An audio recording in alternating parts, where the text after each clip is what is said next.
Church family, thank you so much for your flexibility through the many changes we've had to make across the last 10 months. Thank you for the positive feedback that you have given to us about our online-only services for Christmas Eve in the last couple of Sundays. I wish we were done with such changes. Unfortunately, we are not. Of course, this does not come as a surprise. Our latest change called for us to be online only through this coming Sunday, but of course that left lingering questions about what will be our schedule following that. That's the purpose of today's video. Your pastors have discussed the next course of action for us to take, and we have consulted with our deacons about this choice, as well as looking to scientists to help us with understand the numbers and all that is taking place in that realm as well. As you understand, no easy answer exists. Beginning Sunday, January the 17th, we will have on-campus worship and Bible study will be online. While we'll be meeting in person for worship, we will be taking some added precautions. We will ask that everyone who is attending to enter through the front door where we will be doing temperature checks. Ushers will seat you so that we can help everyone maintain appropriate spacing.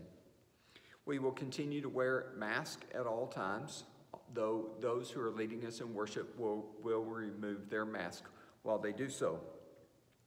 We will maintain a physical distance of at least 6 feet. You will be dismissed from the sanctuary in an orderly fashion. And as we have asked throughout the pandemic, if you have any symptoms of coronavirus, we ask that you would stay at home and that you would join us for worship online. If you have been exposed or you're even concerned that you have been exposed, we ask that you would join us online for worship while you quarantine for the appropriate amount of time. Some of you are wondering why we would meet at all. Your concerns and questions are fully appreciated. In fact, your concerns and questions have most likely been asked and uttered in the course of the discussions about this plan. To everyone who is uncomfortable meeting at this time, we fully understand. We fully support your decision not to attend in person, and we appreciate the wisdom of your choices for you and your family at this time. While we are going to take more strenuous precautions than we have been taking in the last few months, we do feel that it is important for us to provide the opportunity for people to gather and worship who are comfortable doing so and who are able to do so. For those of you who are not ready to be present on campus, we are thankful we have an online option that allows you to join with us for worship. We are thankful that we can provide a quality online service that allows you to connect with us. As you are watching online, and if you have some feedback or some observations that could help us improve what we are doing, we ask that you would contact a staff member via email or by text and give us the insight that you have for us. One question that you likely have is this: how long will this be our plan? Well, the best answer is we don't know. However, we know that there are some key indicators that science says are important, and they are indicators that government and school leaders use to help make decisions as well. Those are positivity rates on test, number of cases per 100,000, and hospitalization rates of ICU occupancy. Let me address those where we are currently in Parker County. On the positivity rates on test, the desired indicator is that it's less than 10%, while Parker County is currently at 32%. On the number of cases per 100,000, the desired indicator is less than 10 per 100,000, and Parker County is at 72 per 100,000. On the hospitalization rates related to ICU bed occupancy, we don't have specific numbers just for our county. Those are done more in larger areas, and so we fit into the Dallas-Fort Worth area, where there only, at this point, 3% of the beds in ICU are left available. and the desired plan is that there would be more than 25% of beds available. When these indicators move toward acceptable levels, we will be able to enlarge our on-campus gatherings, and we will be able to have more opportunities for us to meet together. All of these numbers are too high for us to do anything more than what we are proposing today, which is to have on-campus worship only, with strict precautions that we will be taking that enable us to do so. Your pastors did some planning back during the fall, wanting to plan for this year because we were hoping for a lessening pandemic, although that is not the case. But we wanted to do some planning that would enable us to connect with our community and unite them to Christ. We were trying to do some planning to help us as a church with our fellowship and service together as God's people, and that allowed us also to build relationships with those in our community. We had even planned to have a church council planning day where we could work together to do some of these things and make some of these plans and preparations, but we've not been able to do that at this point, and we won't be doing that just now. But we still need to be able to connect with one another and find creative ways to connect to people in our community and serve them and care for them. I want to encourage our Bible study classes to find ways to connect with one another. Plan a Zoom party. I understand you can even play games online together. Maybe that's something you and a group of people could do. Start prayer groups that you would meet via phone or Zoom. If you catch a warm day, go to a park or gather in somebody's yard where you can keep appropriate distance from one another, but you can at least see one another and share in some fellowship time together in that way. Your pastors are working on some plans to help foster connection and engagement while the pandemic persists. But we want to encourage you to dream up ways to connect and to engage with others as well.